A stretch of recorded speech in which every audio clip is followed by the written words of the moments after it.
Hello, Kathy. This is Art. I thought the best way for us to start academic advising for real this next week or so be to log into everyone's TremecNet site and make sure that things are set up correctly. Maybe give you some suggestions.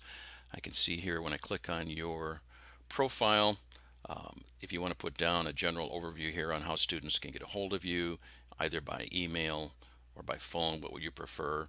And then down here on your biography, if you want to put down maybe just some information about your background and work experience. Uploading a picture is always helpful, I think, for first and second term students, putting a face with a name, especially since they're brand new students here on campus. Appointment preferences, I would suggest you change your scheduling deadline from none to at least the day before or the day of those advising hours, so that when you make your advising hours, students can't surprise you and make it a minute before they show up. Which brings us over to appointments.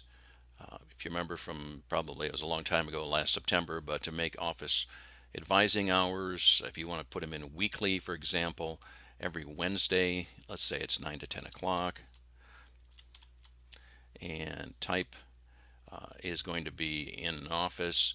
And I'll show you in your profile. I'll go back there and show you how to add in the office that you're going to be in, or you can put it in here.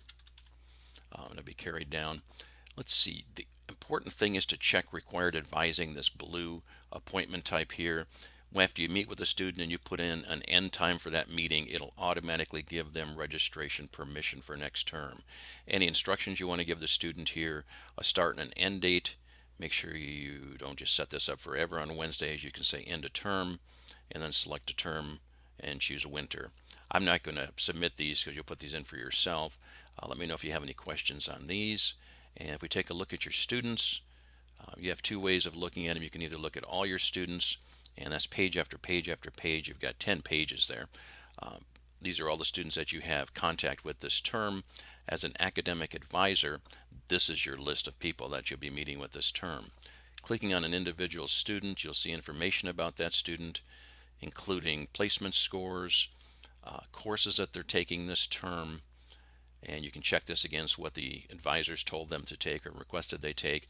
Um, Meetings here, met with Linda Kaufman, and any notes that were put in here by Linda, you'll be able to see courses that she suggested for the student, maybe just a little bit of information there too. From this screen on a student, you can also put in your own notes if you like. And let's see, one more thing I want to show you is how to tell all these students that you're ready after you put in your office hour appointments to meet with them. And we've simplified this process. If you click on all your students by clicking name up here and create a to-do, you're going to send them a to-do email to make an appointment to meet with you. You select this template, the second one here, and it's to schedule an appointment with me for required advising. Give them a due date sometime in the future. 28th of February is what a lot of instructors are selecting. They can't register for classes for next term until March 8th at the earliest, so we have plenty of time. This is the bulk of the email, the text. This is the link that sends them to a tutorial on how to make an appointment with you, and then click Save. I'm not going to click Save because once you do, then an email will go out to all of these people saying, giving them information on that to do. Plus, it'll also show up on your home page under recent changes. Let me change this to the last 30 days. You can put this wherever you like.